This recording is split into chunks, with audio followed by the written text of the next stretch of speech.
आपको वैसे ये पहले भी मैं करा चुका हूँ, टाइप्स ऑफ हेलोजेनो एल्केन।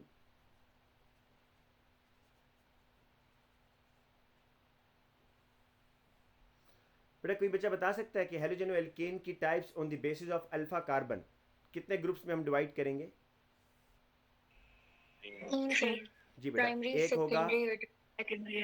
जी बेटा, एक होगा प्राइमरी हेलोजेनो एल्केन, एक होगा बेटा सेकेंडरी हेलोजेनो एल्केन, और एक बेटा होगा आपका टर्शरी हेलोजेनो एल्केन।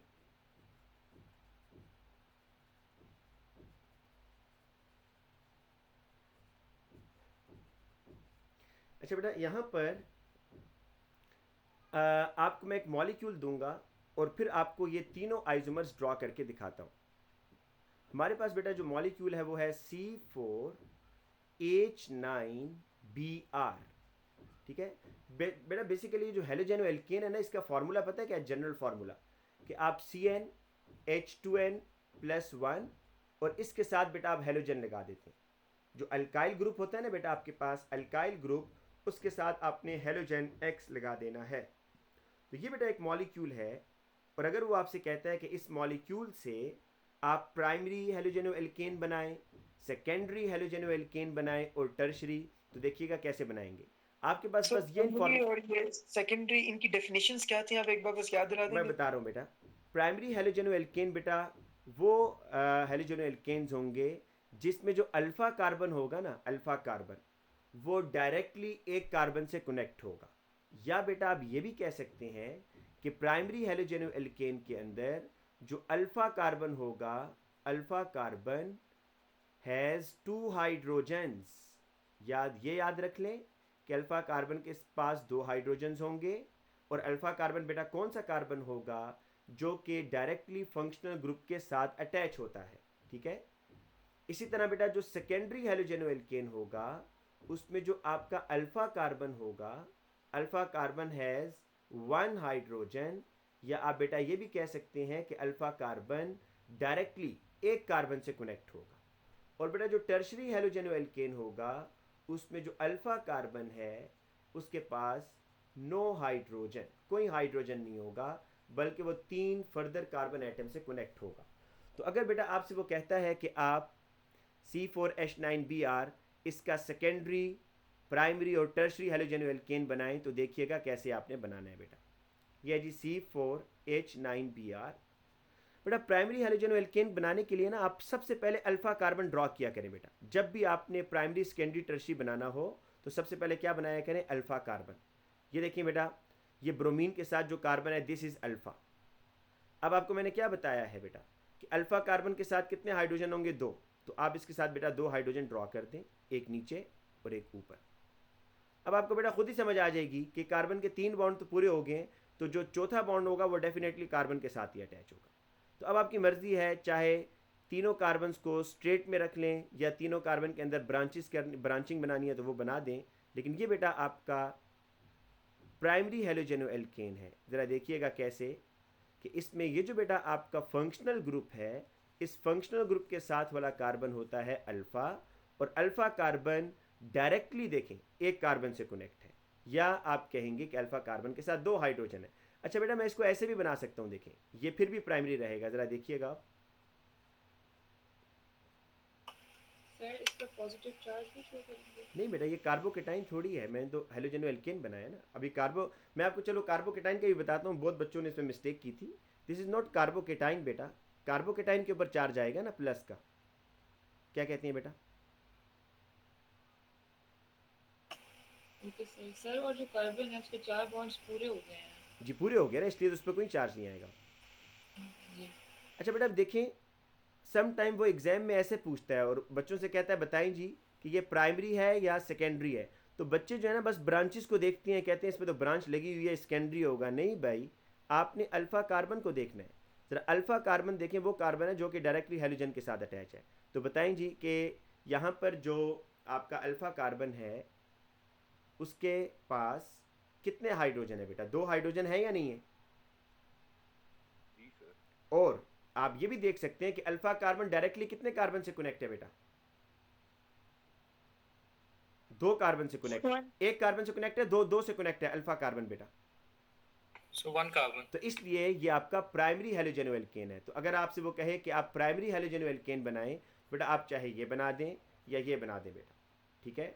अब बेटा इसी तरीके से अभी हम इसको नेमिंग भी देते हैं, लेकिन आप लोग बेटा इसी तरीके से ज़रा खुद अपनी नोटबुक पर सेकेंडरी हैलोजेनो एल्केन बेटा इसका बनाएं। आपको मैं 1 मिनट देता हूँ, और फिर बेटा इसी मॉलिक्यूल से आप सब टर्शरी हैलोजेनो एल्केन भी बनाएं। आपको ऊपर मैंने बता दिया है कि अल्फा कार्बन के साथ अगर एक हाइड्रोजन होगा तो दैट वुड बी सेकेंडरी, और अगर अल्फा कार्बन के साथ कोई हाइड्रोजन नहीं होगा तो वह टर्शरी होगा बेटा। तो ये दोनों जरा आप बनाएं जल्दी से, 1 मिनट आप लोगों के पास है। पीछे वाले नोट्स में अल्काइल हैलाइड लिखवाया था, ये वही हैलोजन एल्केन होता है? जी बेटा, अल्काइल हैलाइड दूसरा नाम है हैलोजेनो एल्केन का। अच्छा।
जी बेटा, बन गया आप लोगों से या नहीं? जी सर, बन अब गया। बेटा देखें कि ये जो सेकेंडरी हैलोजेनो एल्केन था वो मैंने ऐसे बनाना था कि मुझे ये इन्फॉर्मेशन है कि जो सेकेंडरी हैलोजेनो एल्केन है ना उसमें अल्फा कार्बन के साथ एक हाइड्रोजन होगा। तो बेटा ये अल्फा कार्बन के साथ, पहले अल्फा कार्बन मैं ड्रॉ करूंगा बेटा ऐसे करके कि जिस कार्बन सर ये लेक्चर रिकॉर्डेड है ना? जी बेटा हो रहा है, रिकॉर्ड कर रहा हूँ। बेटा देखें, फंक्शनल ग्रुप जिस कार्बन के साथ होगा वो कार्बन आपका हो गया अल्फा कार्बन, और बेटा इस अल्फा कार्बन के साथ मैंने एक हाइड्रोजन लगाना है बस। अब बाकी क्या लगाऊंगा भी, बाकी मुझे कार्बन अटैच करने हैं, ठीक है, क्योंकि आपको मैंने ये बताया हुआ है कि अल्फा कार्बन उसके साथ एक हाइड्रोजन होगा, या आप ये याद रखें कि अल्फा कार्बन फर्दर दो कार्बन से कनेक्ट होगा। अब बेटा टोटल कार्बन आपने कितने पूरे करने थे जी, इस फॉर्मूला में जरा देखें, टोटल कार्बन आपने कितने पूरे करने थे? 4। अभी आपने कितने किए हैं? 3। तो आपकी मर्जी है, एक कार्बन ऊपर लगा दें या इधर लगा दें बेटा, और इसके हाइड्रोजन पूरे कर दें। तो ये बेटा आपके पास सेकेंडरी हैलोजेनो एल्केन है जिसमें अल्फा कार्बन के पास बेटा एक हाइड्रोजन है। इसी तरीके से बेटा सर, जी बेटा, अगर हम ब्रोमीन को कार्बन नंबर 2 पे लगा दें तो वो सेकेंडरी नहीं बन जाएगा? बिल्कुल बन जाएगा, आप बिल्कुल ठीक कह रही हैं बेटा, बिल्कुल ठीक कह रही हैं, ऐसी ही है।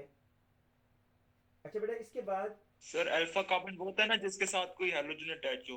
अल्फा कार्बन वो होता है जिसके साथ फंक्शनल ग्रुप, क्योंकि ये तो बेटा ये टर्म आप अल्कोहल में भी पढ़ेंगे ना, तो हैलोजन याद ना रखें, आप ये याद रखें कि जिसके साथ फंक्शनल ग्रुप लगा होगा ना वो आपका बेटा क्या होगा? अल्फा कार्बन होगा, जिस कार्बन के साथ भी अच्छा। फंक्शनल ग्रुप बेटा लगा हुआ है, ठीक है।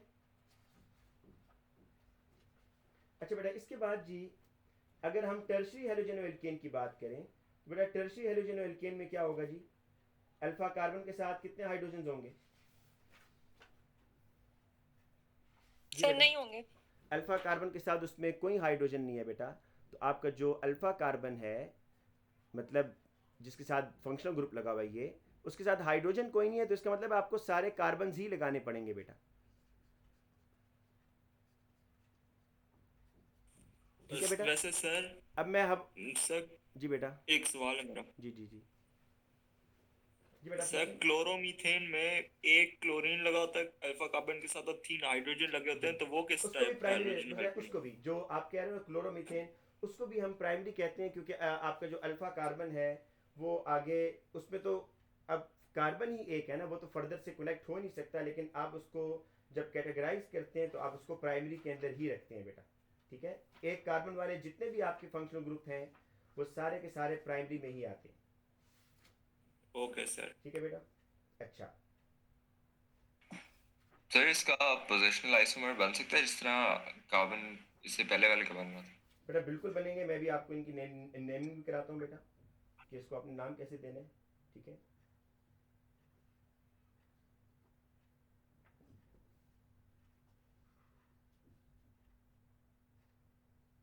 अच्छा बेटा, अब यहाँ पर इसके नेम सीख लेते हैं बेटा कि आपने इसको नाम कैसे देना है।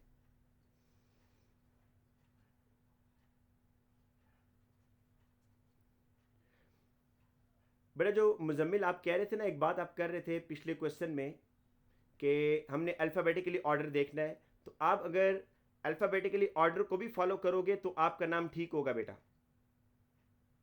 और अगर अल्फ़ाबेटिकली दोनों ऑर्डर, तरह लिख सकते हैं। हाँ मैं आपको भी बताता हूँ कैसे जी।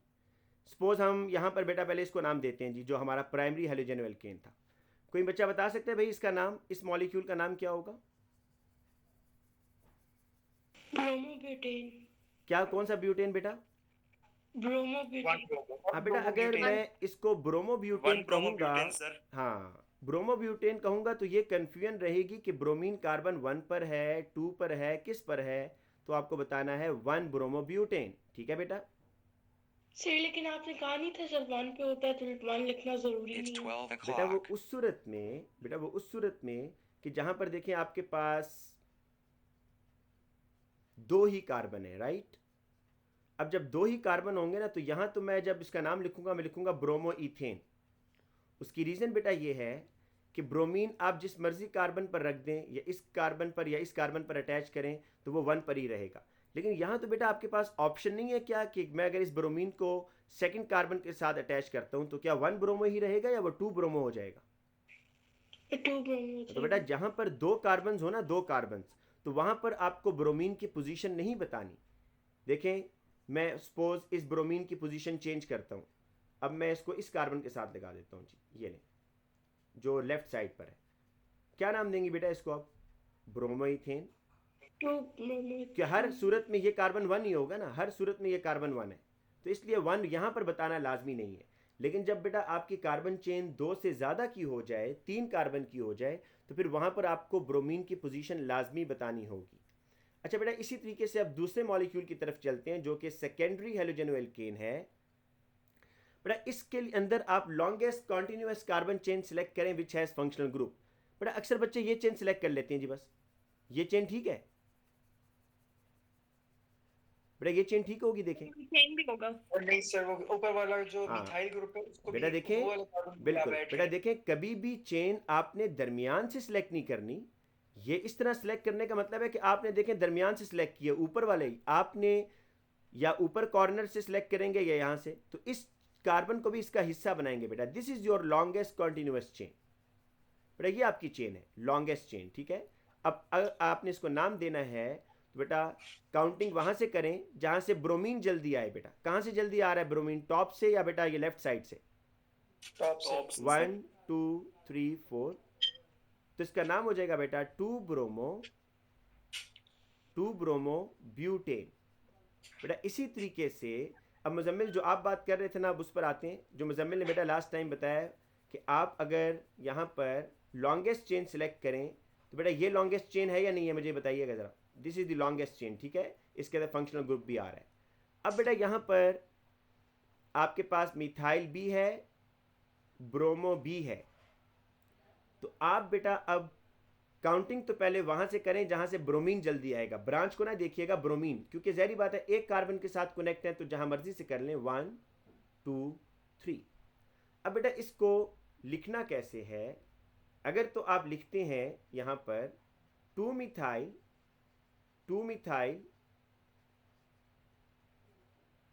2 ब्रोमो, 2 मिथाइल 2 ब्रोमो। बेटा देखें ना, मिथाइल भी कार्बन 2 पर है, ब्रोमीन भी कार्बन 2 पर है, तो 2 मिथाइल 2 ब्रोमो प्रोपेन। बेटा ये नाम बिल्कुल ठीक है, लेकिन बेटा अगर आप अल्फ़ाबेटिकली ऑर्डर फॉलो करते हैं तो वो ज़्यादा अच्छा नाम होगा। ठीक है, इसको वो कैम्ब्रिज में वो मार्किंग स्कीम में अलाउ लिखता है कि अलाउ है। लेकिन अगर आप यहाँ पर अल्फ़ाबेटिकली ऑर्डर फॉलो करते हैं, मतलब ये मिथाइल है और ये बेटा आपके पास ब्रोमीन है, तो आप देखें इन दोनों को आपने जब नाम देना है तो आप अल्फ़ाबेटिकली ऑर्डर देखें कि बी पहले आ रहा है या एम। ज़ाहिर बात है एम पहले बी पहले आ रहा है इसमें अल्फ़ाबेट में, तो आप ब्रोमीन को पहले लिख दें और मिथाइल को बाद में लिखें तो ये ज़्यादा अच्छा होगा। तो आप बेटा इसको नाम दे सकते हैं 2 सर? ब्रोमो। जी बेटा, सर यहाँ पे अगर हमने ब्रोमीन को पहले लिखना है अकॉर्डिंग टू अल्फाबेटिकल ऑर्डर, तो फिर इसके मुताबिक क्लोरीन को भी पहले नहीं लिखना चाहिए क्योंकि सी भी एम से पहले आता है। बेटा आपको मैंने बताया ना दोनों ठीक है, लेकिन मैंने इसलिए यहाँ पर ये आपको बता रहा हूँ कि आप जो मर्ज़ी लिख दें, चाहे ओके, आप अल्फ़ाबेटिकली ऑर्डर फॉलो करें या ना करें, लेकिन अगर करेंगे तो बेटा ज़्यादा अच्छा है। आपको मैं रिकमेंड यही करूँगा कि आप अल्फ़ाबेटिकली ऑर्डर फॉलो करके, क्योंकि मार्किंग स्कीम में वो अलाउ लिखता है इसको भी कि अगर आपने फॉलो नहीं किया ना, वो कहता है कि ये भी ठीक है, लेकिन वो प्रेफर पर जो आंसर लिखता है वो अल्फ़ाबेटिकली ऑर्डर को फॉलो करने का लिखता है। तो 2 ब्रोमो 2 मिथाइल, ये मुजम्मिल ने ठीक कहा है बेटा, 2 मिथाइल और 3 कार्बन की चेन है तो प्रोपेन। बेटा इस नाम में किसी को कन्फ्यूजन है जो मैंने बाद में दिया है? सर सेकेंडरी का भी एक और बनता है, आप वो भी दिखा सकते सेकेंडरी का बेटा क्या होगा? हैं? सेकेंडरी का सर एक और भी बन सकता है ब्रोमीन, अगर आप दूसरे हाँ बेटा, अगर मैं ब्रोमीन, आप अगर ये कह रहे हो ब्रोमीन कार्बन 3 पर लगाऊं तो वो फिर 2 ही बन जाएगा। देखिएगा बेटा ज़रा एक मिनट,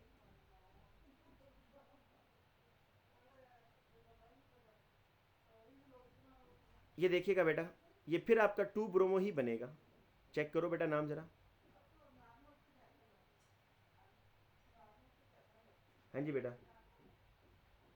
सही कह रहे हैं सर। ये 2 ब्रोमो ही आपका रहेगा। अच्छा बेटा, एक क्वेश्चन उसने दिया हुआ है, ये आप लोग ज़रा मुझे अब नेमिंग बताएंगे इसकी। बेटा क्वेश्चन है कि C2, सब बच्चे इसको नाम देंगे अपनी नोटबुक पर बेटा, आराम से पहले सोचेंगे और फिर नाम देंगे। C2H5 thrice CBr। पहले तो आप बेटा मुझे ये बताएंगे ये हेलोजेनो एल्केन कौन सा है, प्राइमरी, सेकेंडरी और टर्शरी, और उसके बाद आप बेटा इसको मुझे नाम देंगे according to alphabetically order. 1 minute बेटा आप लोगों के पास है। सर टर्शरी है। टर्शरी। ठीक है बेटा, ये तो आपको समझ आ गई कि ये टर्शरी है। और ये बताइएगा आप कि इसका नाम क्या है बेटा। कभी भी नाम इस तरह मत दीजिएगा, इसको ओपन करें बेटा। ये जो फंक्शनल ग्रुप है, इस फंक्शनल ग्रुप के साथ कितने इथाइल ग्रुप लगे हुए हैं? शाबाश बोलें। 3। तो बेटा ये जो कार्बन है अल्फा कार्बन, इसके साथ एक ब्रोमीन लगा हुआ है और इसके साथ बेटा 3 इथाइल ग्रुप है C2H5। से ये बेटा टर्शरी हैलोजन एल्केन है। बिल्कुल बेटा, ये बात तो डिसाइड होगी है कि दिस इज टर्शरी, क्योंकि जो अल्फा कार्बन है उसके साथ कोई हाइड्रोजन नहीं है बेटा, तो दिस इज टर्शरी। नाम क्या होगा बेटा इसका? 2 bromo 2 ethyl pentane. Well done. Sir 3 bromo 3 ethyl pentane. नहीं बेटा, मिथाइल शिथाइल तो यहाँ नहीं आएगा मुजम्मिल। अब देखें यहाँ पर ना, यहाँ सर इथाइल पर बोला है। इथाइल, ठीक है, 3 bromo 3 ethyl pentane. Well done बेटा। अक्सर बच्चे यहाँ पर कार्बन चेन को ओपन नहीं करते, इसको मजीद आसान कर देते हैं। ये C2H5 का ओपन कर लें, CH3 CH2, फिर बेटा नीचे कार्बन आ रहा है, फिर बेटा नीचे CH2 CH3, फिर बेटा इधर Br है, और बेटा इधर भी ये देखें ये आपका ये है CH2 एंड CH3। आपको पता है बेटा रूल ये है कि आपने लॉन्गेस्ट चेन बेटा सिलेक्ट करनी होती है, लॉन्गेस्ट चेन। तो ये बेटा ये जो वर्टिकल लाइन है ये आपकी लॉन्गेस्ट कॉन्टिन्यूस चेन है, ठीक है बेटा। और इसमें एक ब्रोमीन बेटा आपको नज़र आ रहा है, एक आपको बेटा इथाइल नज़र आ रहा है। तो अब ब्रोमीन को आप इसमें नाम देते हैं ब्रोमो लिखेंगे, और इथाइल है बेटा ई से स्टार्ट हो रहा है। और इनकी नंबरिंग कर लें बेटा। नंबरिंग आपने ब्रोमीन के लिहाज से करनी है कि जहाँ से ब्रोमीन जल्दी आएगा वहाँ से काउंटिंग करेंगे, क्योंकि दोनों साइड से सेम है। अब लिखते वक्त बेटा अल्फ़ाबेटिकली ऑर्डर को फॉलो कर ले तो ज़्यादा अच्छा है। तो पहले क्या लिख दें, फिर ब्रोमो 3 ब्रोमो 3 ब्रोमो, और बेटा 3 इथाइल,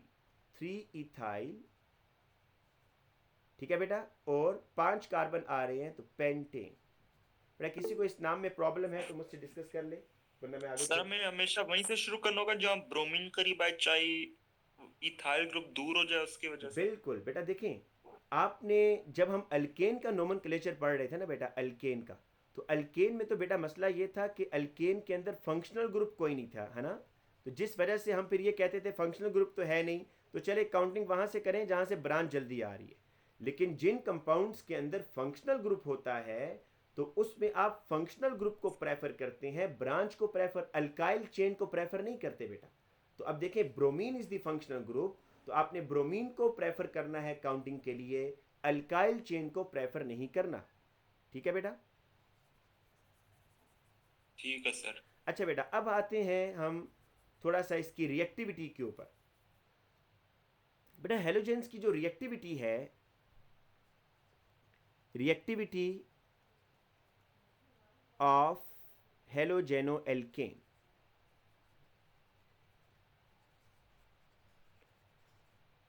बेटा देखें एक है कि कार्बन का बॉन्ड बना हुआ है फ्लोरीन के साथ, ये फ्लोरो आपका फ्लोरोमीथेन है बेटा। नेक्स्ट वन इज क्लोरोमीथेन, बेटा आगे मैं ड्रॉ कर रहा हूँ यहाँ पर आपके सामने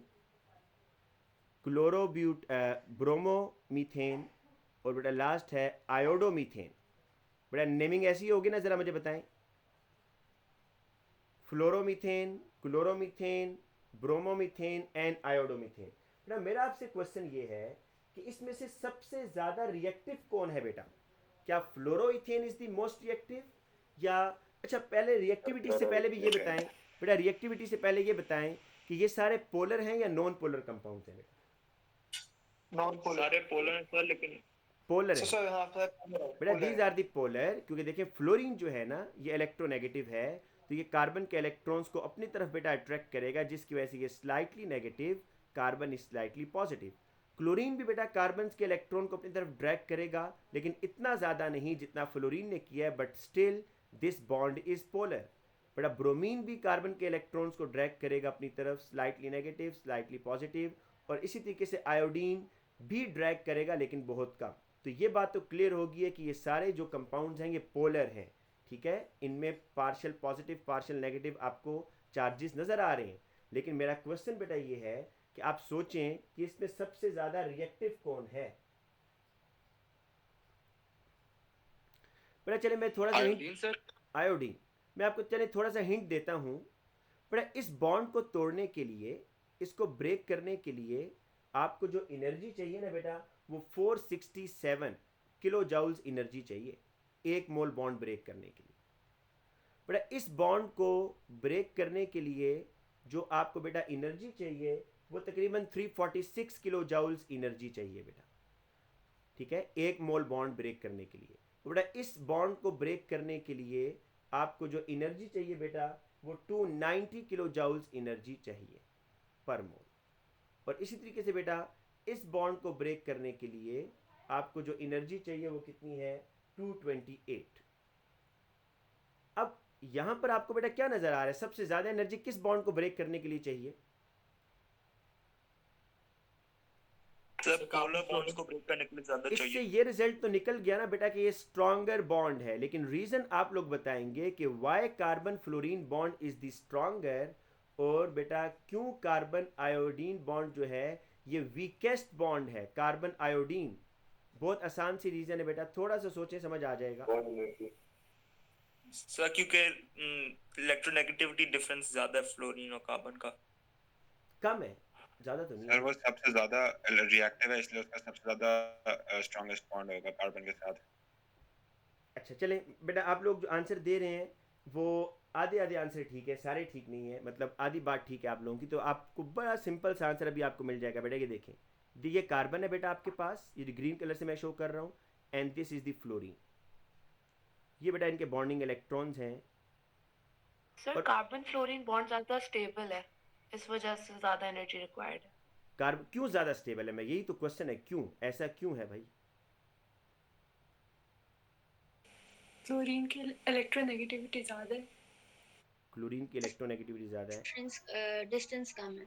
किसका डिस्टेंस कम है भाई? अब कुछ बात ठीक हो रही है, किसका डिस्टेंस कम सर है? बॉन्ड लेंथ सर क्लोरीन और क्लोरीन और फ्लोरीन के न्यूक्लियसेस के दरमियान। जी बेटा, अब आप लोग ठीक पहुंचे हैं। अब देखें कि कार्बन फ्लोरीन, ये जो मैं बना रहा हूँ बेटा, दो बॉन्डेड एटम्स के न्यूक्लियाई के दरमियान का जो डिस्टेंस होता है बेटा, ये जो मैं यहाँ पर शो कर रहा हूँ, इसको बोलते हैं बॉन्ड लेंथ। इसको क्या बोलते हैं बेटा? Bond length. बेटा bond length is the distance between the two nuclei of two bonded atoms। और ये बताइएगा कि बॉन्ड लेंथ बेटा जितनी लॉन्गर होगी तो बॉन्ड आपका उतना स्ट्रांग हो जाएगा, वीक हो जाएगा? वीकर होगा सर।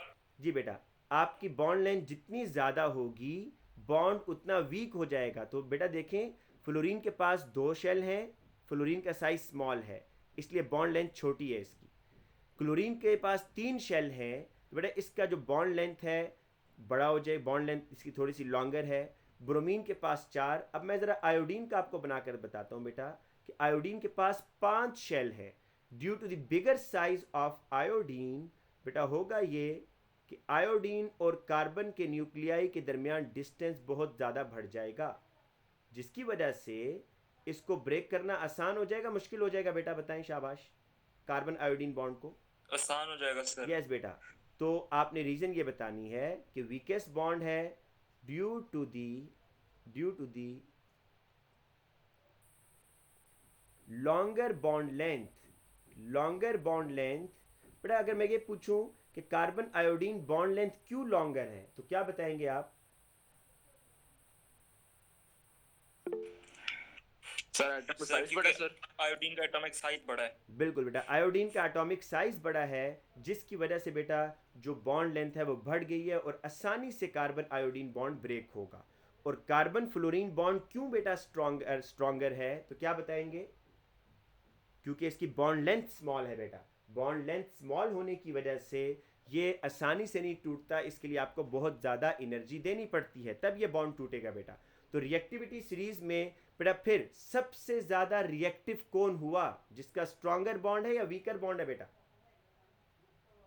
सर वीकर बॉन्ड वाला ज्यादा रिएक्टिव होगा। यस बेटा। तो अब ये याद रखिएगा कि carbon iodine is the most reactive. बेटा ये भूलनी नहीं है बात, ये बात भूलनी नहीं है बेटा, ये मोस्ट रिएक्टिव है। और कार्बन फ्लोरीन बेटा स्ट्रॉन्गर बॉन्ड होने की वजह से मैं इसको यहाँ पर क्या लिखूंगा कि ये लीस्ट रिएक्टिव है बेटा, ठीक है, due to its smaller bond length. तो बेटा आप इनके रिएक्शंस पर चलें। हम कह सकते हैं कि reactivity increases down the graph. Reactivity increase, बिल्कुल बेटा, बिल्कुल आप सही कह रहे हो। आपको ये ट्रेंड इस तरह बेटा मिलेगा कि जो फ्लोरोएल्केन्स हैं, फ्लोरोएल्केन्स, फिर बेटा इसके बाद है नीचे क्लोरोएल्केन्स, और बेटा फिर है जी हमारे पास ब्रोमोएल्केन्स, और बेटा उसके बाद जो हमारे पास आ रहे हैं आयोडो। अगर आप इनकी रिएक्टिविटी ऑर्डर लिखें तो आयोडो एल्केन के सामने मैं लिखूंगा this is the most reactive, ये मोस्ट रिएक्टिव है due to its longer bond length.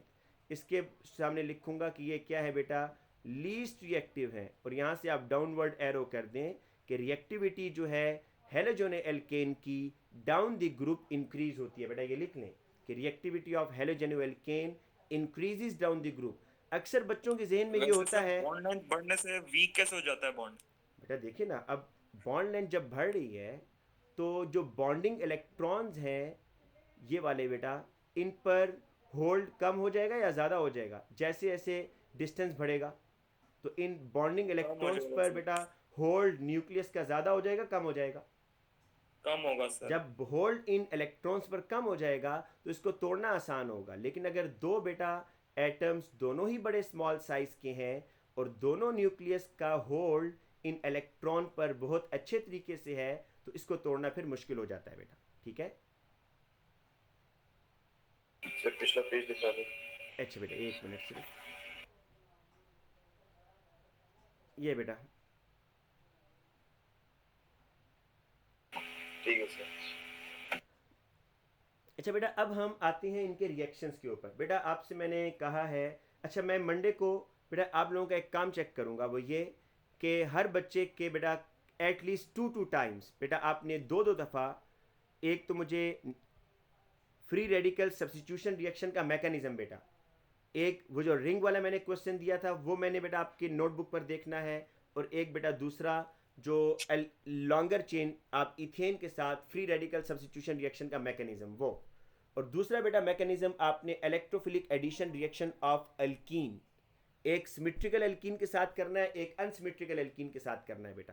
तो ये 2 मैकेनिज्म मैं मंडे को बेटा आप लोगों के चेक करूंगा, ठीक है। E1 के साथ तो मेरी क्लास फ्री रेडिकल सब्स्टिट्यूशन का क्या करना है? बेटा फ्री रेडिकल सब्स्टिट्यूशन रिएक्शन का मैकेनिज्म आप लोगों ने लिख कर लाना है। आपको याद है मैंने आपको एक रिंग वाला बेटा क्वेश्चन दिया था जिसमें आपको कहा था कि ये एक रिंग है और बेटा इसके अंदर ये हाइड्रोजन, बाकी भी हाइड्रोजन लगे हुए हैं, और यूवी लाइट आपने दी और बेटा इस हाइड्रोजन को Cl ने रिप्लेस कर लिया। इस रिएक्शन का मैकेनिज्म बेटा आप लोग सब करके लाएंगे, मैं देखूंगा। दूसरा सुन लें, दूसरा कौन से रिएक्शन का mechanism, CH3 CH2 CH2Cl plus Cl2। बाज़ बच्चे ये समझते हैं कि जब एक दफ़ा हाइड्रोजन को क्लोरीन रिप्लेस कर दे तो फर्दर रिएक्शन नहीं होता। नहीं बेटा, हो सकता है, उस वक्त तक ये रिएक्शन होता रहेगा जब तक सारे हाइड्रोजन सब्स्टिट्यूट ना हो जाए। बेटा यूवी लाइट आप देंगे इसको, और आपने बेटा यहाँ पर क्लोरीन को सब्स्टिट्यूट करवाना है इधर। तो बेटा इसका मैकेनिज्म भी मैं आप लोगों से चेक करूँगा बेटा, फ्री रेडिकल सब्स्टिट्यूशन रिएक्शन का इस रिएक्शन का मैकेनिज्म और ये नीचे वाले रिएक्शन का बेटा मैकेनिज्म, ठीक है। ये सब बच्चे बेटा लिख कर लाएंगे। और बेटा दूसरी बात कि और अल्कीन का भी बेटा, अल्कीन का भी देख लें, मैं आपको लिख देता हूँ कि अल्कीन के कौन से आपने रिएक्शन के मैकेनिज्म लिख के लाने हैं। एक तो बेटा हो गया CH3 CH double bond CH2 plus bromine,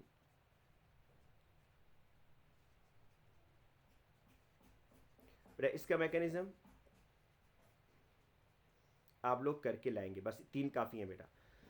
बेटा दूसरी बात मैंने आपको ये कहा था कि जितने भी आप अभी रिएक्शंस पढ़ रहे हैं, एक पेज जो है ना बेटा उस पर लिखें हर रिएक्शन के बारे में। सपोज अल्केन्स के बारे में आप लोग जिस तरह पढ़ चुके हैं कि अल्केन्स कौन से रिएक्शन देंगे बेटा, alkanes give free radical substitution reaction.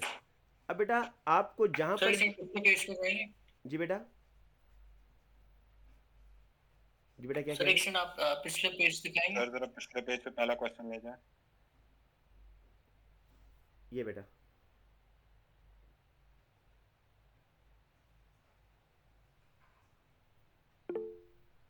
ठीक है बेटा।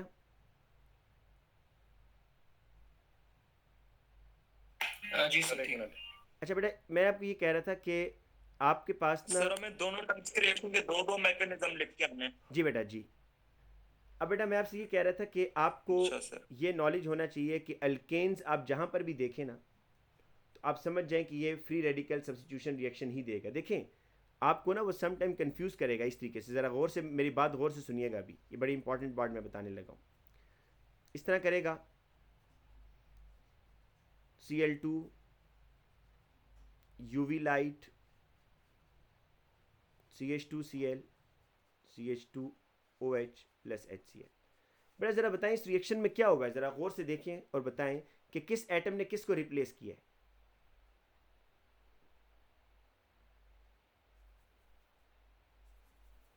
सर क्लोरीन ने हाइड्रोजन को। हाँ बेटा क्लोरीन ने हाइड्रोजन को रिप्लेस किया है। तो बेटा याद रखिएगा वो बच्चों को कंफ्यूज करता है इस तरीके से कि यहाँ तो अल्कोहल लगा हुआ है। अगर बेटा आपके रिएक्शन में कार्बन के साथ अगर हाइड्रोजन जो है ना, कार्बन के साथ हाइड्रोजन अगर उसको हेलोजन रिप्लेस कर रहा है तो वो समझ जाएं कि वो फ्री रेडिकल सब्स्टिट्यूशन रिएक्शन है बेटा।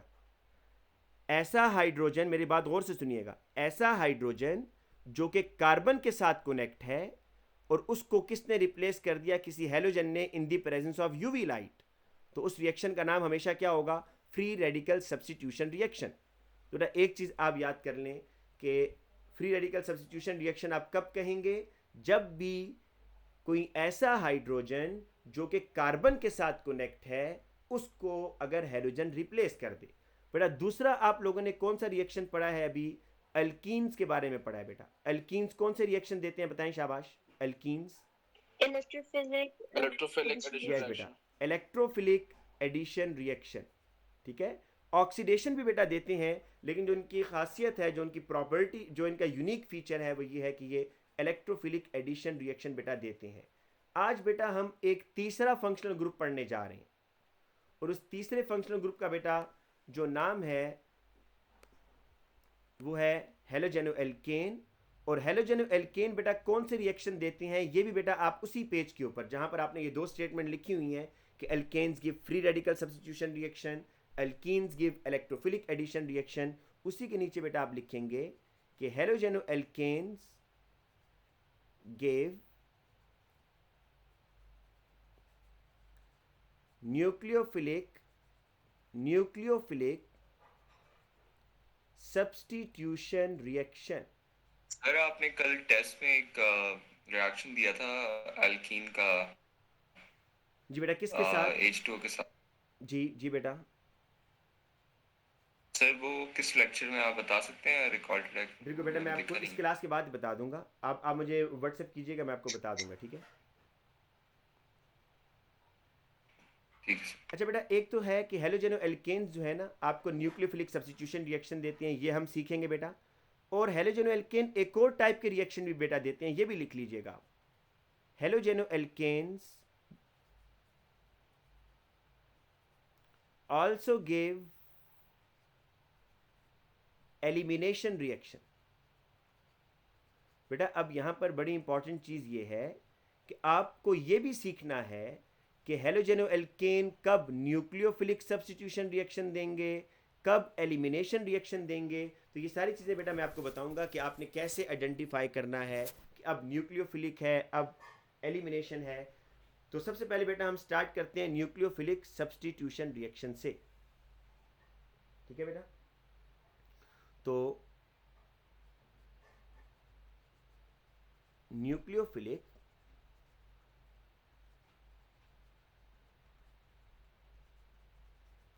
सब्स्टिट्यूशन रिएक्शन, बेटा न्यूक्लियोफिलिक सब्स्टिट्यूशन को ना SN से शो करते हैं। मुझे कोई बच्चा बता सकता है S से क्या बनेगा और N से क्या बनेगा?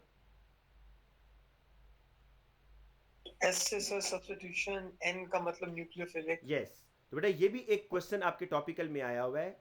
उसने S लिखा हुआ है और N लिखा हुआ है, और बच्चों से पूछ रहा है बताएं जी कि S stands for what and N stands for what. तो आपने S का मतलब है substitution, N stand for nucleophilic.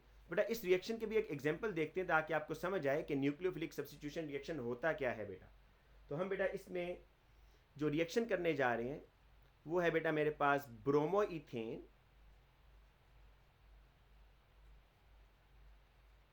Plus NaOH aqueous. बेटा ये एक्वस अगर आपने ना लिखा तो आपके मार्क्स कटेंगे। उसकी रीज़न ये है बेटा कि ये सॉल्वेंट चेंज करने से ना, सॉल्वेंट चेंज करने से आपका रिएक्शन चेंज हो जाएगा। इसलिए आपने याद रखना है कि ब्रोमोइथेन और इसको आप किसके साथ मिक्स करने जा रहे हैं? एक्वस NaOH के साथ। बेटा क्या रिएक्शन होगा? कोई बच्चा सोच के बता सकता है? ज़रा खुद कोई ऐसी इसको गैस ही कर दें, क्या बनना चाहिए? सर अल्कोहल बन जाएगा। हाँ बेटा, अब जरा देखें, आपको मैं आसानी के लिए बताता हूँ। इस रिएक्शन का वैसे मैकेनिज्म हमारे सिलेबस में है, इसको हम बहुत डिटेल से देखेंगे, लेकिन सिंगल स्टेप रिएक्शन जरा बेटा इस तरीके से समझ लें कि ब्रोमीन पर स्लाइटली नेगेटिव चार्ज होता है ना, और कार्बन पर क्या होगा? Slightly positive. बेटा Na इज +1, OH इज -1। मुझे बताएं ब्रोमीन की यहाँ पर बेटा नेचर क्या है? इज इट इलेक्ट्रोफाइल और न्यूक्लियोफाइल? शाबाश। Sir it's a nucleophile. Bromine is a nucleophile क्योंकि उसके ऊपर स्लाइटली नेगेटिव चार्ज आ रहा है। बेटा जिस चीज के ऊपर नेगेटिव चार्ज आ जाए, चाहे वो स्लाइटली नेगेटिव हो या कंप्लीटली नेगेटिव हो, बेटा उसको आप न्यूक्लियोफाइल कहते हैं। बेटा इसी तरीके से अल्कीन को क्या कहते थे आप? Alkene, carbon carbon double bond. जी बेटा कार्बन कार्बन डबल बॉन्ड को क्या कहते थे आप? वो न्यूक्लियोफाइल होता है। हाँ बेटा, तो न्यूक्लियोफाइल की बेटा न्यूक्लियोफाइल की 3 निशानियां जो मैंने आपको बताई थी वो याद रखिएगा कि सेम एटम्स के दरमियान या तो डबल बॉन्ड होगा या बेटा आपको बड़ा क्लियर उसके ऊपर नेगेटिव चार्ज नजर आ रहा होगा। तो बेटा यहाँ पर आपके पास जो हेलोजन है उसके ऊपर स्लाइटली नेगेटिव चार्ज आपको ये चीज शो कर रहा है कि दिस इज द न्यूक्लियोफाइल। मुझे आप बता सकते हैं कि इस NaOH में से बेटा न्यूक्लियोफाइल कौन है NaOH के अंदर? OH जी बेटा, ये OH जो है ये यहाँ पर न्यूक्लियोफाइल है बेटा। अब ये रूल याद रखिएगा कि जो वीकर न्यूक्लियोफाइल होता है उसको स्ट्रॉन्गर न्यूक्लियोफाइल रिप्लेस कर देता है। मुझे आप सिर्फ इनके चार्जेस को देखकर बता दें, क्या Br is the stronger nucleophile और OH is the stronger nucleophile? ज्यादा नेगेटिव चार्ज किसके ऊपर है? स्लाइटली का मतलब होता है थोड़ा सा। OH is the stronger OH, nucleophile और Br is the weaker nucleophile बेटा। तो आप क्या कहते हैं, इस Br को कौन रिप्लेस कर देगा? OH। तो क्या बेटा एक न्यूक्लियोफाइल दूसरे न्यूक्लियोफाइल से सब्स्टिट्यूट हो रहा है या नहीं हो रहा? बिल्कुल होगा। तो आपके पास बेटा जो यहां पर प्रोडक्ट बनेगा वो होगा CH3 CH2 OH प्लस बेटा NaBr आपके पास इकट्ठा बन जाएगा एक्वस। बेटा ये मुझे बताएं कि कौन बच्चा मुझे बताएगा क्यों मैं इस रिएक्शन को न्यूक्लियोफिलिक सब्स्टिट्यूशन बोल रहा हूं? जी बेटा। क्योंकि एक न्यूक्लियोफाइल की जगह दूसरा न्यूक्लियोफाइल आ जाता है। यस, तो अब ये बात याद रहेगी कि जो हेलोजेनोएल्केन है वो कौन से रिएक्शन देते हैं? Nucleophilic substitution reaction. बेटा ये बात ध्यान में रखें, चाहे प्राइमरी हेलोजेनोएल्केन हो, सेकेंडरी हो या टर्शरी हो बेटा, वो सब आपको सेम रिएक्शन देंगे जब भी आप NaOH के साथ करेंगे, एक्वस NaOH के साथ। बेटा what is the condition for this reaction? ये जरा सुन लें बेटा। जो कंडीशन है इस रिएक्शन की, आप क्या करेंगे तो ये रिएक्शन होगा, आपको हीट देनी पड़ेगी, हीट अंडर रिफ्लक्स। बेटा रिफ्लक्स का नाम सुना है आप लोगों ने बेटा? रिफ्लक्स का नाम जी बेटा।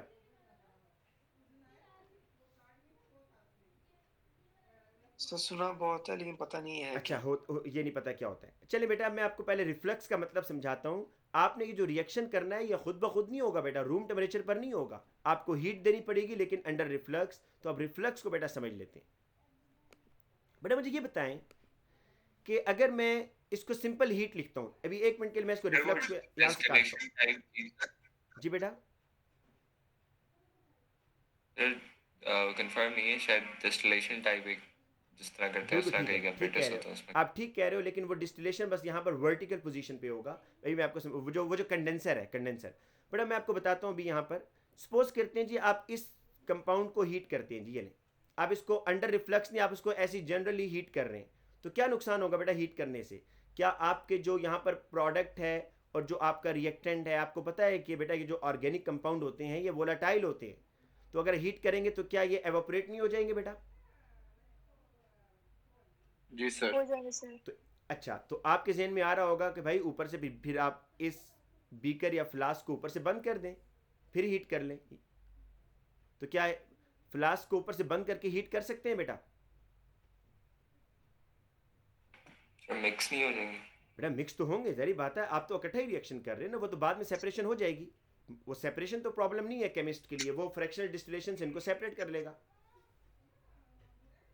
लेकिन बेटा हम कभी भी बंद नहीं करेंगे। उसकी रीजन ये है बेटा कि आपको पता है कि organic compounds are highly volatile, ये बड़े आसानी से वेपर्स में कन्वर्ट होते हैं। आप जब हीट करेंगे ना बेटा और ऊपर से आपने बीकर बंद किया हुआ है, तो क्या अंदर वेपर्स का बहुत ज़्यादा प्रेशर नहीं बेटा प्रोड्यूस हो जाएगा? बहुत ज़्यादा प्रेशर, जिसकी वजह से बीकर के फटने के चांसेस होंगे बेटा। तो कभी भी आप इसको ऊपर से बंद नहीं करते। तो बेटा मसला तो आ गया है कि आपने हीट भी करना है और बंद भी नहीं करना। क्या करें अब बेटा? अगर हम ऊपर से बंद करते हैं तो क्या क्या नुकसान है मुझे बताएं? अगर ऊपर से हम बंद करके हीट करते हैं सर प्रेशर एक्यूमुलेट होकर सर फट सकता है। यस। और बेटा अगर ऊपर से लिड नहीं लगाते, ओपन करके हीट करते हैं, फिर क्या नुकसान है? सर अगर प्रोडक्ट लॉस्ट हो सर वेपर्स बन जाएंगे। तो अब बेटा हमने उसका हल ये निकाला, केमिस्ट ने उनका हल, इस चीज़ का हल ये निकाला कि वो बेटा एक अपरेटस यूज़ करते हैं। ज़रा गौर से देखिएगा, हीट अंडर रिफ्लक्स को आज अच्छे तरीके से समझ लें, क्योंकि आगे ये बार बार ऑर्गेनिक केमिस्ट्री में यूज़ होगा बेटा। ये की टर्म है, बार बार यूज़ होगी आगे बेटा। इस फ्लास्क का नाम है पियर शेप वैसे फ्लास्क। सर मेरा एक सवाल है इससे जी पहले। बेटा। सर वो जब ब्रोमीन अलग हो जाता है उस कार्बन से तो फिर उसके आयंस एक साथ जुड़ के वो वेपर्स बन जाते हैं। नहीं, उसके वेपर्स नहीं बनते बेटा। सोडियम ब्रोमाइड के वेपर्स तो नहीं बनेंगे, आपके ऑर्गेनिक के बनेंगे बेटा। सोडियम ब्रोमाइड तो एक आयोनिक कंपाउंड है, वो तो वाटर के अंदर रहेगा, वाटर आपका एवापोरेट हो सकता है। सोडियम ब्रोमाइड को कुछ नहीं होगा, लेकिन जो अल्कोहल है उसके वेपर्स बन जाएंगे। अच्छा, अल्कोहल वोलेटाइल होता है ना? अल्कोहल है, अल्कोहल तो फिर भी उसमें हाइड्रोजन बॉन्डिंग है, वो कम वोलेटाइल है, लेकिन आपका जो रिएक्टेंट है ना हेलोजेनो एल्केन, वो बेटा वोलेटाइल है। Okay sir. अब बेटा देखिएगा, यहां पर आपने डाला हुआ था बेटा CH3CH2Br प्लस एक्वस NaOH, ये बेटा एक्वस NaOH है, और बेटा आप यहां से इसको हीट कर रहे हैं, ठीक है, नीचे से यहां। बेटा ये कंडेंसर है, दिस इज द कंडेंसर। यहां पर बेटा वाटर इन है, वाटर इन, और ये बेटा वाटर आउट है। बेटा मुझे ये बताएं कि जब मैं इसको हीट करूंगा तो क्या वेपर्स बनेंगे नहीं बनेंगे बेटा? जी बेटा, ब्रोमीथेन के वेपर्स बनेंगे। तो बेटा ये वेपर्स जब ऊपर जाएंगे तो ये कंडेंसर क्या करेगा इन वेपर्स को? जी बेटा, कंडेंस कर देगा। यस, कंडेंस करके ये वेपर्स क्या बाहर एटमॉस्फेयर में चले जाएंगे या वापस इस पियर शेप फ्लास्क में आ जाएंगे? वापस आ जाएंगे। यस बेटा, तो ऐसे ऐसे बेटा ऑपरेटर्स को कि जिसमें आप अपने रिएक्टेंट को हीट भी कर रहे हैं और ऊपर आपने कंडेंसर लगा दिया है, और वो कंडेंसर जो है आपके ऑर्गेनिक लिक्विड को एवापोरेट नहीं होने दे रहा, ऐसे सिस्टम को, ऐसे ऑपरेटर्स को आप बोलते हैं हीट अंडर रिफ्लक्स। और बेटा इसका मैं आपको लिखवा देता हूं कि हीट अंडर रिफ्लक्स, इसको लिख लें बेटा, साथ में डायग्राम भी बनाइएगा। Heat under reflux enables us to heat the reaction mixture,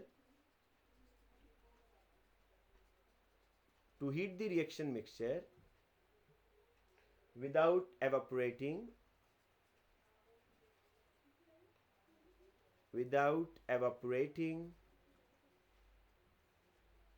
of the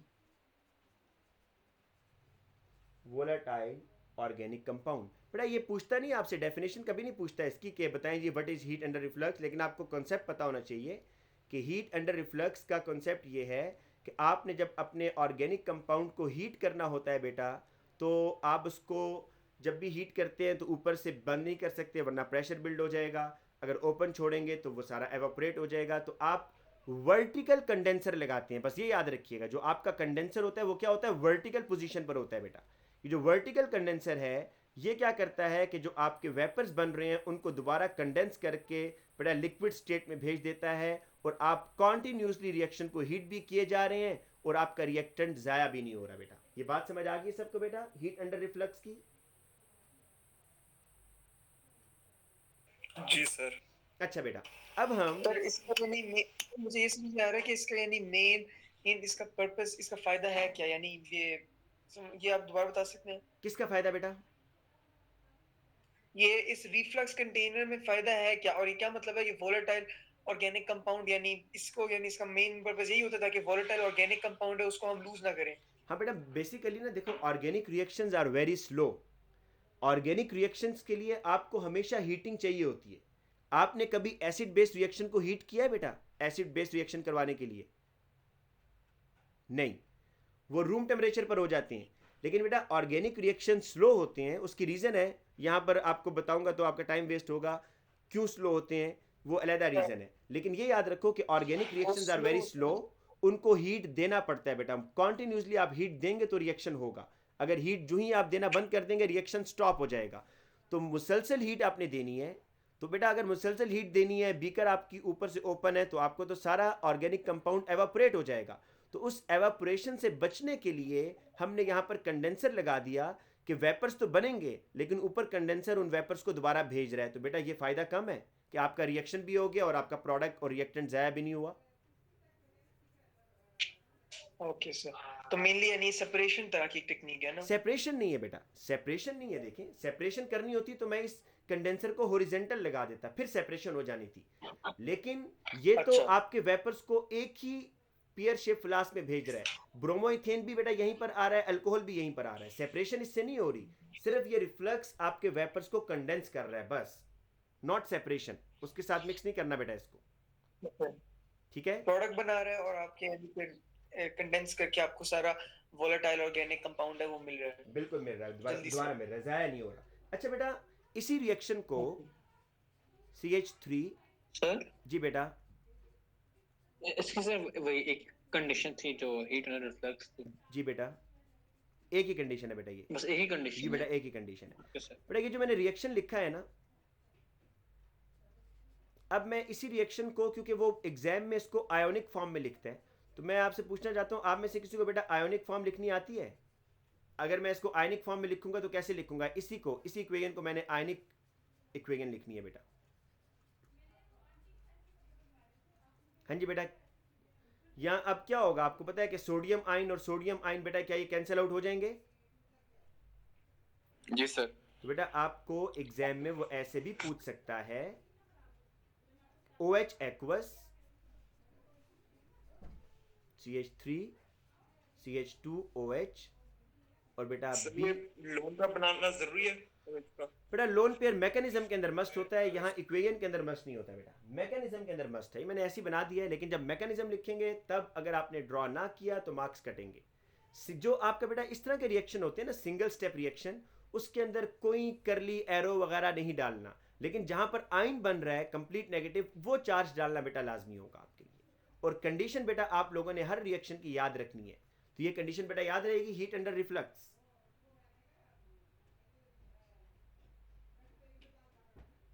ji sir. अब बेटा मैं अगर आपसे ये पूछूं एक चीज कि बेटा मेरे पास 4 हेलोजेनो एल्केन थे, 4 हेलोजेनो एल्केन से मेरी मुराद कि मेरे पास बेटा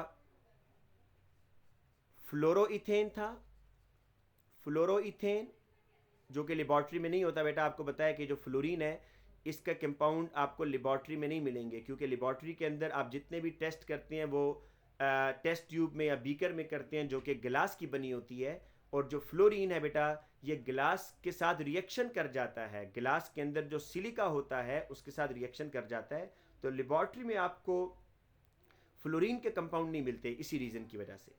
अच्छा बेटा ये 4 हेलोजेंस हैं, और इन चारों हेलोजेंस का सर रिएक्शन इसके साथ रिएक्शन कर जाता है फ्लोरीन? बेटा गिलास के अंदर सिलिका होता है, सिलिका के साथ रिएक्शन कर जाता है, ठीक है? अच्छा। बेटा मेरा क्वेश्चन ये है, अच्छा ये याद रखिएगा बेटा कि ये जो मैंने NaOH लिया हुआ है, कि मैंने किस में लिया हुआ है, NaOH को किस में डिसॉल्व किया हुआ है? वाटर में सर। बेटा ये कंडीशन याद रखिएगा, क्योंकि आगे नेक्स्ट जो हम रिएक्शन पढ़ेंगे ना उसमें मैं NaOH को एक और सॉल्वेंट में डिसॉल्व करूंगा, और फिर ये रिएक्शन नहीं होगा, फिर एक और रिएक्शन होगा। तो यहां पर ये सॉल्वेंट का याद रखना बहुत इंपॉर्टेंट है। तो आपने जब भी बोलना है कि halogeno alkanes give nucleophilic substitution reaction, तो याद रखेंगे जो आपका मेटल हाइड्रोक्साइड होगा KOH या NaOH या कैल्शियम हाइड्रोक्साइड, उसको आपने वाटर में डिसॉल्व किया होगा। बेटा मेरा क्वेश्चन ये है कि आपने जब ये रिएक्शन करवाया इन चारों एल्केन्स का OH के साथ, सबसे फास्ट रिएक्शन कहां पर होगा बेटा? सर आयोडीन का। Iodine sir. अच्छा आयोडीन के साथ, चले ये बात तो आपकी मान लेते हैं, लेकिन मैंने भी आपसे आगे एक और क्वेश्चन भी बेटा पूछना है।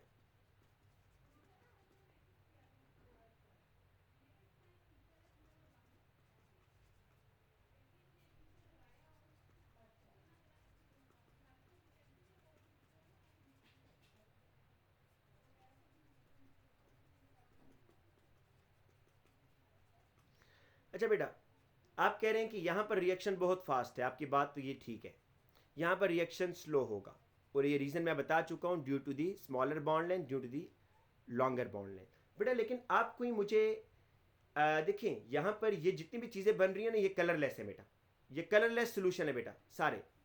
आप कोई मुझे ऐसा एक्सपेरिमेंट बता सकते हैं कि जिससे आप ये प्रूफ कर सकें कि वाकई ही जो फ्लोरोइथेन है उसने स्लो रिएक्शन किया और आयोडो इथेन ने फास्ट रिएक्शन किया? कोई एक्सपेरिमेंट आपके जहन में है या एक्सपेरिमेंट छोड़े, कोई बेटा मैं इसमें ऐसा क्या रिएजेंट डालूं कि जो इस चीज़ को कंफर्म कर दे, जो हमारे इस स्टेटमेंट को कंफर्म कर दे कि हमने जो कहा है कि आयोडीन आयोडोमीथेन या आयोडोइथेन फास्ट रिएक्शन देता है और फ्लोरोइथेन स्लो रिएक्शन देता है। बेटा इसको देखकर बताएं, आपको लाजमी याद आ जाएगा, ओ लेवल्स में आपने पढ़ा हुआ है बेटा, शाबाश। सर डिस्प्लेसमेंट रिएक्शन, क्या करूं बेटा? डिस्प्लेसमेंट रिएक्शन विद जो कलर्स का रिप्लेस कर देता नहीं, है। किसके साथ, क्या चीज़ मैं ऐड करूं ऊपर से? Sir alkene. वो आयोडीन से ज्यादा रिएक्टिव कुछ होगा। बेटा इस तरह करें, आप ये एज्यूम करें कि ये सारे रिएक्शन अलग-अलग टेस्ट ट्यूब में हो रहे हैं। बेटा ये एक टेस्ट ट्यूब है, बेटा ये आपके पास दूसरी टेस्ट ट्यूब है। बेटा ये बताएं कि जब ये अलग-अलग रिएक्शन हो रहे हैं तो रिएक्शन होने के बाद क्या हर टेस्ट ट्यूब में हेलाइड आयन बनेगा, मतलब फ्लोराइड, क्लोराइड, ब्रोमाइड और आयोडाइड बनेगा या नहीं बनेगा बेटा? जी सर बनेगा। मुझे ये जी बताएं सर। सबसे जल्दी हेलाइड आयन कहाँ बनेगा?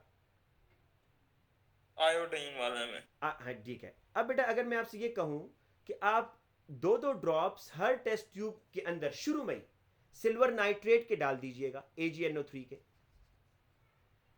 तो बेटा AgNO3 याद आ रहा है कुछ कि AgNO3 हेलाइड के साथ रिएक्शन किया करता था?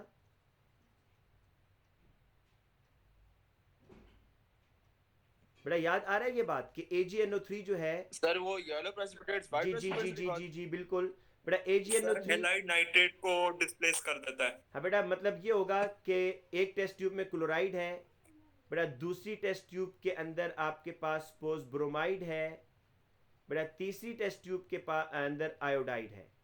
तो जहाँ पर बेटा आपके पास आयोडाइड होगा तो वो सिल्वर जो है क्या करेगा, आयोडाइड से रिएक्शन करके AgI बनाएगा और येलो PPT बेटा बनेंगे, येलो PPT। बेटा जहाँ पर ब्रोमाइड है वहाँ पर सिल्वर जो है Br के साथ रिएक्शन करके AgBr बनाएगा, क्रीम PPT बेटा बनेंगे। और बेटा जहाँ पर आपके पास क्लोराइड है वहाँ पर सिल्वर इससे रिएक्शन करके AgCl बनाएगा, वाइट PPT बनेंगे। बेटा ये पढ़ा था आपने ओ लेवल्स में या नहीं? जी सर। अब मुझे ये बताएं अगर आपने एक एक ड्रॉप AgNO3 का डाला हो तो सबसे पहले येलो PPT कहाँ बनेंगे, या सबसे पहले PPT बनेंगे किधर, ये बता दें। ब्रोमीन में सर, आयोडीन वाले में। आप ये सोचें कि सबसे पहले हेलाइड आयन किधर बनेगा, फ्लोराइड सबसे पहले बनेगा इस टेस्ट ट्यूब के अंदर, क्लोराइड पहले बनेगा, ब्रोमाइड पहले बनेगा या आयोडाइड? आयोडाइड। तो जब आयोडाइड पहले बनेगा तो फिर प्रेसिपिटेट भी सबसे पहले कहाँ बनेंगे? आयोडीन में। सर तो ये बेटा इस चीज का Yellow प्रूफ नहीं हो color। जाएगा, ये बेटा इस चीज का प्रूफ नहीं हो जाएगा कि जहां सबसे पहले प्रेसिपिटेट बने इसका मतलब है कि वहां पर रिएक्शन फास्ट हुआ। और आप देखेंगे कि क्लोराइड के केस में सबसे आखिर में आपको, अगर आपके पास ये तीनों टेस्ट ट्यूब आपने सामने रखी हो ना, तो सबसे आखिर में प्रेसिपिटेट बनेंगे क्लोराइड्स में, क्योंकि क्लोराइड स्लो रिएक्शन देगा, ब्रोमाइड थोड़ा सा फास्ट देगा, आयोडाइड थोड़ा सा और फास्ट देगा। तो ये बेटा बीच में एक ऐसी बात आके मैंने आपको एक्सप्लेन कर दी है, इसका ऑर्गेनिक से ताल्लुक नहीं है, इसका ताल्लुक प्रैक्टिकल के एग्जाम से है कि आप हेलाइड आयन को वैसे कैसे। सर सिल्वर क्लोराइड सॉल्युबल होता है ना? नहीं बेटा, प्रेसिपिटेट का क्या मतलब होता है कि दिस इज इनसॉल्युबल सॉल्ट, तभी तो ये इसको PPT कहते हैं। PPTs जो है वो इनसॉल्युबल होते हैं बेटा, तभी तो आपके पास क्लाउडी सोल्यूशन बन जाता है। सर ब्रोमीन के साथ कौन से कलर का प्रेसिपिटेट है? क्रीम बेटा, क्रीम प्रेसिपिटेट बनते हैं AgBr, और आयोडाइड के साथ येलो PPT बेटा। सर क्रीम क्या चीज है? बेटा ये कलर है ना वाइट, आप इसको ऑफ वाइट कहते हैं, ऑफ वाइट कलर होता है ना बेटा, उसी को क्रीम कलर वो बोलता है, क्रीम कलर।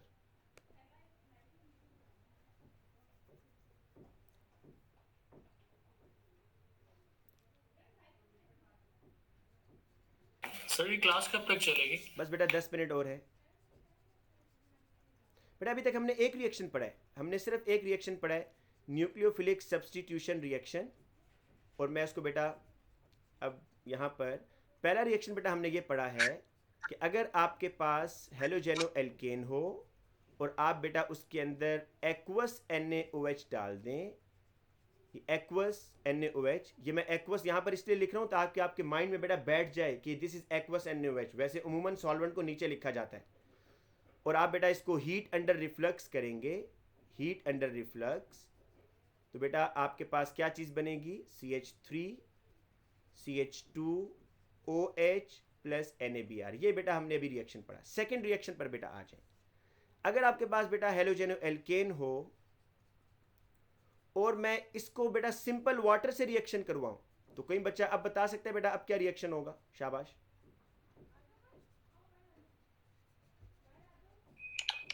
सर वही सर अल्कोहल बनेगा और हाइड्रोब्रोमिक एसिड।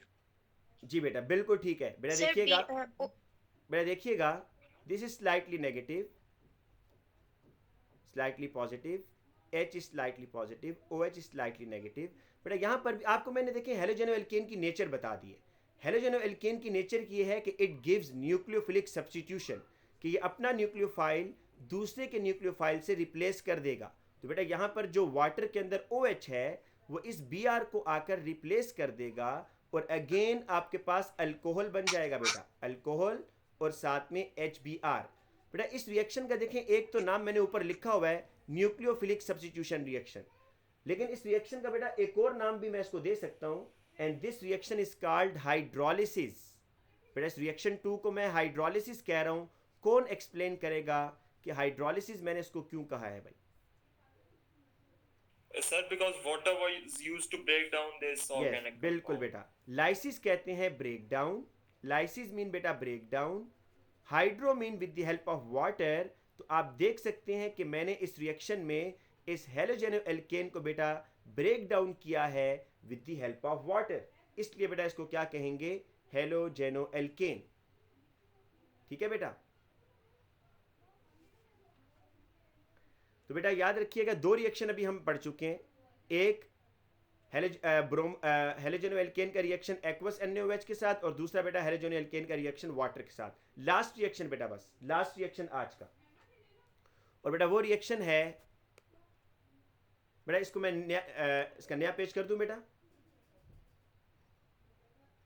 जी सर। वैसे सर मेरा एक सवाल है। जी बेटा, जी जी सर NaOH का जो न्यूक्लियोफाइल था वो तो फुली नेगेटिव था। जी बेटा, लेकिन H2O का जो न्यूक्लियोफाइल है वो पार्शियली नेगेटिव है, बट तो स्टिल इनकी नेगेटिविटी में कोई डिफरेंस तो नहीं है, तो फिर सब्स्टिट्यूशन कैसे हो जाएगी? नहीं बेटा, नहीं। स्टिल देखें, दो OH का साइज स्मॉल है, OH के अंदर ऑक्सीजन का, ब्रोमीन का साइज बिगर है। आप अगर यहाँ पर बॉन्ड लेंथ को भी देखें कि कार्बन ब्रोमीन बॉन्ड लेंथ बेटा स्ट्रॉन्गर है या कार्बन OH के साथ बॉन्ड लेंथ स्ट्रॉन्गर है, आप इस लिहाज से इसको देख लें। अगर आपको न्यूक्लियोफाइल, जारी बात है जज करना इस तरीके से बड़ा मुश्किल है कि आप किस तरीके से डिसाइड करेंगे कि ये स्ट्रॉन्गर है। मुझे ये बताएं कि हर एटम की कोशिश होती है कि वो स्ट्रॉन्गर बॉन्ड बनाए या वीकर बॉन्ड बनाए? हर एटम क्या चाह रहा होता है? स्ट्रॉन्गर बॉन्ड बनाना। अब मुझे ये बताएं कि कार्बन ब्रोमीन बॉन्ड और जरा कार्बन का ऑक्सीजन से बॉन्ड जरा कंपेयर करके बताएं कौन सा बॉन्ड स्ट्रॉन्गर होगा on the basis of bond length? और कार्बन और ऑक्सीजन का। यस, तो फिर इसलिए रिएक्शन होना चाहिए या नहीं होना चाहिए बेटा? होना चाहिए। होना चाहिए। कार्बन की कोशिश होगी कि मैं इस ब्रोमीन से जान छुड़वाकर OH के साथ स्ट्रॉन्गर बॉन्ड बनाऊं, इसलिए बेटा ये रिएक्शन फिजिबल है, और this is again nucleophilic substitution. बेटा लास्ट रिएक्शन जो हम आज का करने जा रहे हैं, लास्ट रिएक्शन, लेकिन ये रिएक्शन बड़ा इंपॉर्टेंट है बेटा, इसको बहुत गौर से सुनना है। अगेन हेडिंग बेटा वही है, न्यूक्लियोफिलिक सब्स्टिट्यूशन की हेडिंग है बेटा, लेकिन इस दफा जो न्यूक्लियोफिलिक सब्स्टिट्यूशन रिएक्शन हो रहा है, nucleophilic substitution reaction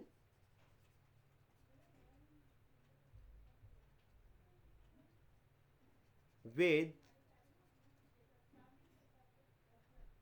KCN, potassium cyanide, NaCN के साथ भी कर सकते हैं। तो अब बेटा देखें इसमें रिएक्शन कैसे होगा। ये है जी आपका ब्रोमो इथेन। सर साइनाइड का फॉर्मूला CN होता है। किसका बेटा? साइनाइड का फॉर्मूला क्या होता है? साइनाइड का बेटा फॉर्मूला CN, और ऑर्गेनिक केमिस्ट्री में जब ये CN बेटा ऑर्गेनिक केमिस्ट्री में कार्बन के साथ अटैच होगा तो इसी को हम नाइट्राइल बोलेंगे। फिर इनऑर्गेनिक में CN को बोलते हैं साइनाइड, और यही CN जब ऑर्गेनिक में कार्बन के साथ अटैच होगा तो इसको फिर साइनाइड नहीं नाइट्राइल बोलेंगे। अब बेटा ज़रा गौर से देखिएगा पहले इस रिएक्शन को, क्योंकि बड़ा इंपॉर्टेंट रिएक्शन है। वही कंडीशन बेटा हीट अंडर रिफ्लक्स आपने करना होगा। अच्छा अब मैं यहाँ पर ना बेटा, यहाँ पर मैं एक काम कर रहा हूँ। सर जी बेटा। सर आप बस एक बार दोबारा बता सकते हैं कि ये साइनाइड कब बोलते हैं और नाइट्राइट बेटा कब बोलते बताता हूँ, हैं? ये इतना इंपॉर्टेंट नहीं है, अभी बता देता हूँ इस चीज़ को बेटा, ये इतना इंपॉर्टेंट नहीं है, अभी बताता हूँ आपको। पहले ये बात सुन ले मेरी कि CH3CH2Br प्लस KCN मैंने सॉल्वेंट कौन सा लिया बेटा, ये बताए मुझे, क्या लिया है सॉल्वेंट बेटा? KCN साइनाइड नहीं बेटा solvent, water water. KCN cyanide बेटा, KCN तो सॉल्ट है ना, KCN इज सॉल्ट। इसको मैंने किस में डिसॉल्व किया हुआ है? वाटर में। तो बेटा अब मुझे आप बताइएगा बेटा क्या रिएक्शन होना चाहिए, बताएं, शाबाश।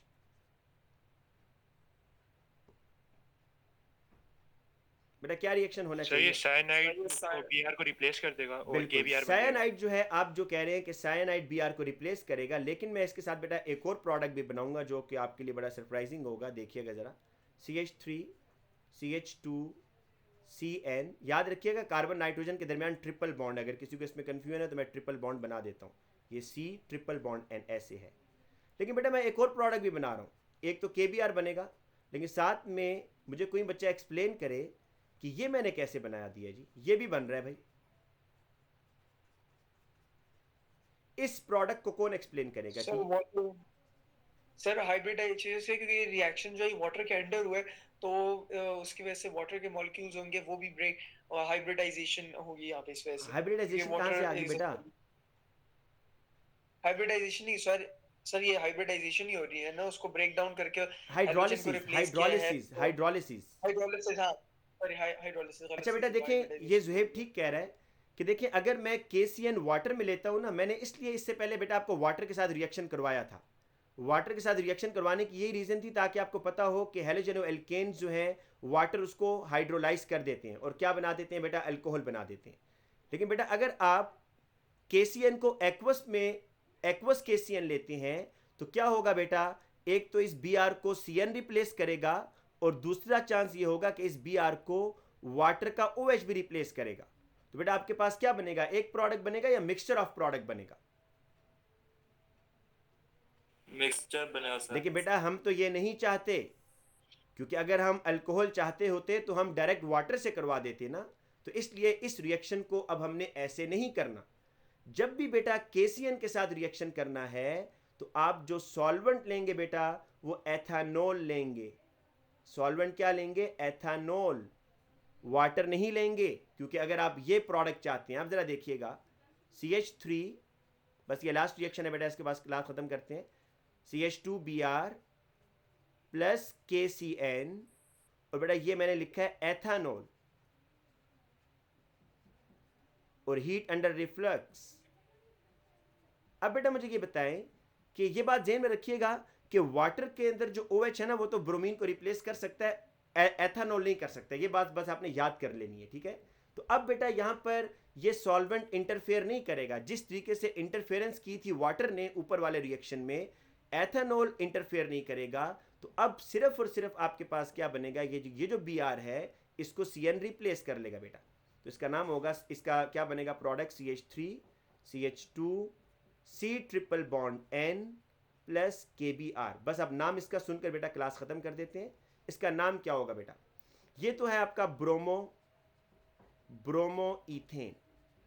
अब बेटा जुहेब मैं ये बता रहा था कि जो CN ग्रुप है ना, CN ग्रुप अगर वो कार्बन के साथ अटैच नहीं है, किसी मेटल के साथ अटैच है, तो फिर आप उसको साइनाइड बोलते हैं, साइनाइड। तो इसका नाम है पोटाशियम साइनाइड। लेकिन बेटा अगर यही CN ग्रुप कार्बन के साथ अटैच हो जाए तो फिर इसको साइनाइड नहीं बोलते, इसको नाइट्राइल बोलते हैं। आपको याद है फंक्शनल ग्रुप में मैंने आपको कार्बन नाइट्रोजन ट्रिपल बॉन्ड के बारे में बताया था कि इस फंक्शनल ग्रुप को नाइट्राइल बोलना है। बेटा अब इसका नाम क्या होगा, कंपाउंड का नाम सुन लें। कितने कार्बन है बेटा इस कंपाउंड में, कितने कार्बन है? बेटा 3 कार्बन को बोलेंगे प्रोपेन। बेटा 3 कार्बन को क्या बोलना है आपने? प्रोपेन। और बेटा CN को क्या बोलना है? नाइट्राइल। CN को क्या बोलना है? नाइट्राइल। तो इस कंपाउंड का नाम है प्रोपेन नाइट्राइल। इस कार्बन को 2 दफा यूज कर रहे हैं, लॉन्ग चेन में भी यूज कर रहे हैं और फिर फंक्शनल ग्रुप के अंदर भी इस कार्बन को यूज कर रहे हैं। NITRIDE है सर। NITRILE बेटा, सर ये L है। अब बेटा एक और चीज सुन सर ले। ये नाइट्राइल जो है जी बेटा, सर ये नाइट्राइल जो है ये हमेशा at the end of the बिल्कुल एंड कंपाउंड आएगा, होगा। बिल्कुल एंड पर आएगा। और बेटा दूसरी चीज जो इससे भी इंपॉर्टेंट नहीं है, ऐसा पहले। आप एक चीज नोट करें कि आपके रिएक्टेंट में कितने कार्बन थे बेटा? बेटा रिएक्टेंट में कितने कार्बन थे? 2 सर। बेटा प्रोडक्ट में कितने कार्बन है? 3। बेटा याद रखिएगा Three. ये बात, जब भी आपने एक कार्बन एटम बढ़ाना हो अपनी चेन के अंदर, जब भी अपनी कार्बन चेन के अंदर एक कार्बन का इजाफा करना हो तो किससे रिएक्शन करवाएंगे? हमेशा KCN से। ये बात भूलनी नहीं है बेटा। जब भी आपने एक कार्बन एटम अपनी चेन में इंक्रीज करना होगा तो आप किससे रिएक्शन करवाएंगे बेटा? KCN से। ठीक है बेटा।